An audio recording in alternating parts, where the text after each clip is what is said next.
Hello, I'm Mr. Eliason, and welcome to World History. Today we're going to wrap up our World War II unit by talking about the situation in Asia post World War II, specifically focusing on the conflicts in China and Korea, and the extent to which the geopolitical situation that the war left those countries in led to this struggle between communism and capitalism. So let's dive in and talk about all of this stuff. As you hopefully remember from previous lessons, before World War II happened, China was in the midst of a civil war between communists and nationalists. Chiang Kai shek's Kuomintang controlled a significant portion of China and was working to exterminate the Chinese communists, who were eventually led by Chairman Mao. After the Long March, Chairman Mao had kept the communist movement alive, but the nationalists had mostly won the Civil War before the Japanese took over northern China, kicking off the Second Sino-Japanese War and World War II in Asia.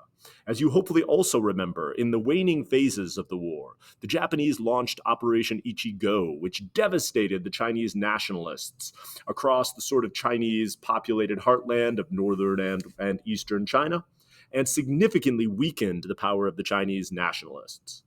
So when World War II ended and the war between the nationalists and the communists picked up again, the nationalists were in a substantially weakened position. They had lost a lot of the population centers in North and East China. The communists were able to take control of a lot of surplus Japanese military equipment. Plus, the Soviet Union had occupied some of the northern parts of China, and provided a corridor and a supply line that were able to provide weapons to the Chinese communists. And so the nationalists are in a pretty dire straits in the aftermath of World War II. Because of this, Chiang Kai-shek's nationalists desperately need support from the United States. The United States was absolutely willing, as we talked about last time, to support regimes that were opposing communism. And so the United States sent a significant amount of money to Chiang Kai-shek and his nationalist forces to push back against the Chinese communists. Mao and his supporters are going to continue their People's War, of course, trying to take these population centers. And both sides are going to claim to be the legitimate government of China and are trying to unify China under their particular political ideology. In general, the Chinese people tended to support the communists much more than the nationalists because, as we read before, the People's Liberation Army was very careful not to alienate the people in the areas in which they operated. And so they did not do the same type of abusive behavior that we saw from the Chinese nationalists. They also tended to be, at least during the war, significantly less corrupt, more capable of fighting against the Japanese, and in general, because of all these things, they had more support from the Chinese population. In general, here, as you can see, the nationalists come off as problematic, corrupt, Western supported, which in China during this time period, due to the century of humiliation, was not particularly appealing to most Chinese, and the fact that the communists had successfully fought this guerrilla war, both against the nationalists and the Japanese, led them to be a much more stable and dedicated fighting force than the Chinese nationalists. But of course, the United States did give significant support to the Chinese nationalists. We were not actually willing to commit troops for a whole host of different reasons, but we did provide lots of money, although there was some people within the US government who argued that the Chinese Civil War might not be winnable, and the general corruption of Chiang Kai-shek and his top generals made many within the United States wary of sending too much money in, as this political cartoon shows. In the end, Harry Truman ended up being kind of the arbiter of this whole thing. You can take a moment and read. Obviously, his lack of support for Chiang Kai-shek is somewhat problematic. And because of this, the Chinese nationalists end up losing support of the United States, which was keeping them afloat. The Chinese communists launch 3 successive campaigns against nationalist strongholds, and Chiang is eventually forced to flee to the island stronghold of Taipei, what is today called Taiwan. Mao Zedong gives a famous speech in Tiananmen Square declaring the People's Republic of China. But Chiang Kai-shek continues his government of the Republic of China, claiming to be the official government of the Chinese people. There's a lot of depth here that we don't have time to go into involving both of them solidifying control over their societies. We're going to spend much more time on Mao as People's Republic of China, but keep keep in mind that Zhang is going to set up an authoritarian dictatorship over what is going to become today known as Taiwan, is going to consolidate power, seize control of the media, launch his own type of propaganda war, and there's a whole host of different unpleasantness that happens as a result of this.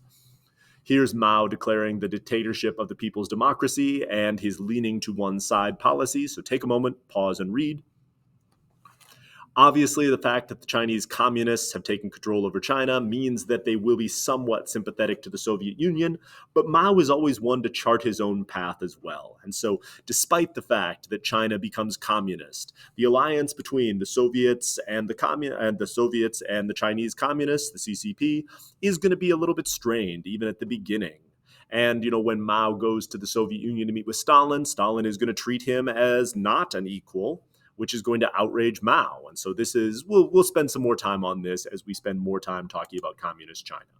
The government of the Communist Party of China is very complicated. Just like most Chinese governments, there's a series of different committees. There's a series of different layers of power within the Chinese Communist Party. There's nameless bureaucrats and other people who are associated with the Chinese Communist Party. But like almost all other communist systems, there's an informal layer of power that exists. And so it's often difficult to point to one person and say, well, based on the political system, this is why this person is in charge. But in reality, what we see that the head of the Chinese Communist Party, or the person who is directing the Chinese Communist Party, has outsized control over what everyone else is doing. They appoint the people to the Politburo, and although all these other governmental organizations are ostensibly independent of their control, in reality, the informal networks of power means that there's really one person who is generally in charge. And at this point in China, it's clearly Chairman Mao.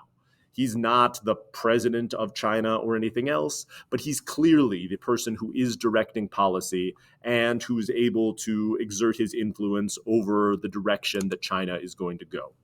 We, of course, see massive sort of communist reforms within China, most famously redistribution of land. We saw almost the exact same thing from the Bolsheviks when they took over Russia, pushing back against these landlords and giving land to the peasants. So here we are, giving land to the peasants. And of course, just as happened in the Soviet Union, this is going to eventually pave the way for collectivization. In the end, Korea is going to be partitioned into two separate pieces, and we're going to go into the Korean War here. At the Yalta Conference, it was established that the northern part of Korea was going to be rebuilt by the communists, and the southern part was going to be rebuilt by the capitalists. The partition was at the 38th parallel. Kim Il-sung is going to lead North Korea. Syngman Rhee is going to lead South Korea. And both sides eventually we're going to have free and fair elections to determine the fate of the Korean Peninsula. But just like in Europe, the elections were rarely free nor fair. North Korea was universally supported and controlled by Kim Il-sung, and South Korea supported by Syngman Rhee, both of them using dictatorial tendencies in order to crush opposition and ensure that their rule was not challenged. In the end, partially due to pushing from Stalin and some tacit support from Chairman Mao, North Korea is going to launch an invasion of South Korea in 1950 to attempt to unify the country militarily under communism. South Korean and American-backed forces are overwhelmed and pushed back to the Pusan perimeter in the very southern part of Korea, and it's looking like the North's invasion is going to be successful. Here you can see the divide within Korea and the challenges facing the Korean people in this situation, the atrocities committed, and the just struggles that the Korean people faced as a result of this. So take a moment, pause, and read. The American forces eventually went to the UN, and because the Soviet Union was currently boycotting the UN over a disagreement about which China, the Republic or the People's Republic, was going to be sitting on the Security Council, the UN agreed to go to the aid of South Korea. General Douglas MacArthur, the famous American general from World War II, is going to lead the amphibious assault called the Incheon Landing, which leads to the absolute collapse of North Korean forces and the conquest of almost the entire Korean peninsula by non-communist forces.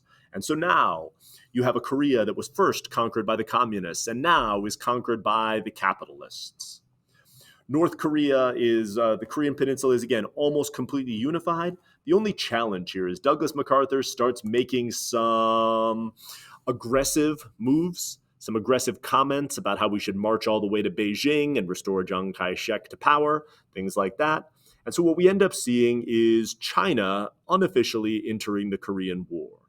China formed something called the People's Volunteer Army, which looks very much like the People's Liberation Army under the command of Peng Dehuai, the famous People's Liberation Army general. And we see hundreds of thousands of communist troops pour into the conflict, overwhelming UN positions and ensuring that the Korean War is certainly not as over as it appeared at this situation. The People's Volunteer Army and the North Korean forces push Americans back, again, taking the capital of Seoul for the third time. Here we see North Korean and Chinese propaganda. And American forces are barely able to evacuate, again, establishing a defensive perimeter partway down the Korean peninsula. The Battle of the Chosin Reservoir was one of the most dire circumstances in which we were barely able to evacuate an army that had previously been surrounded by North Korean and communist forces. And eventually, we retake the capital of Seoul through fierce fighting, and we establish a series of trenches and fortifications relatively close to the 38th parallel.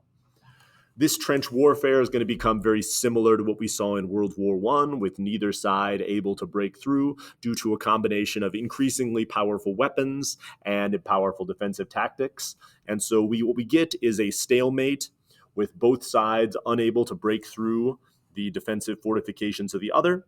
This is very frustrating to Douglas MacArthur, who wanted to fight a larger, more extensive total war.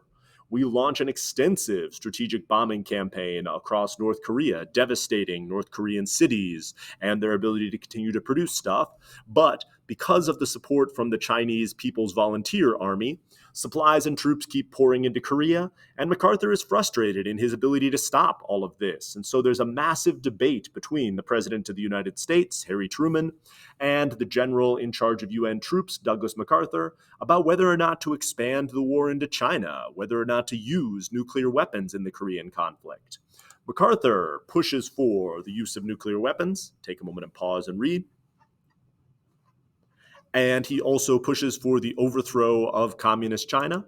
Truman is concerned that this would lead to a global apocalypse, and so fires MacArthur for this. And in the end, we have to wait about 3 more years until after Stalin dies, but we do establish an armistice line at almost exactly the 38th parallel between North and South Korea. A ceasefire is declared, although the Korean War is technically still ongoing. There is no lasting peace settlement between the two sides. And today, the divide between North and South Korea is an incredibly problematic one. We'll spend some more time talking about this divide when we get to modern East Asia.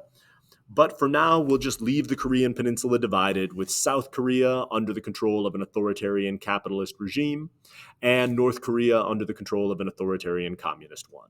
So we see how the Cold War has greatly expanded into Asia. We'll definitely come back and build some complexity into these societies as we go. But you basically have the way that World War II led to a divided Asia at this point.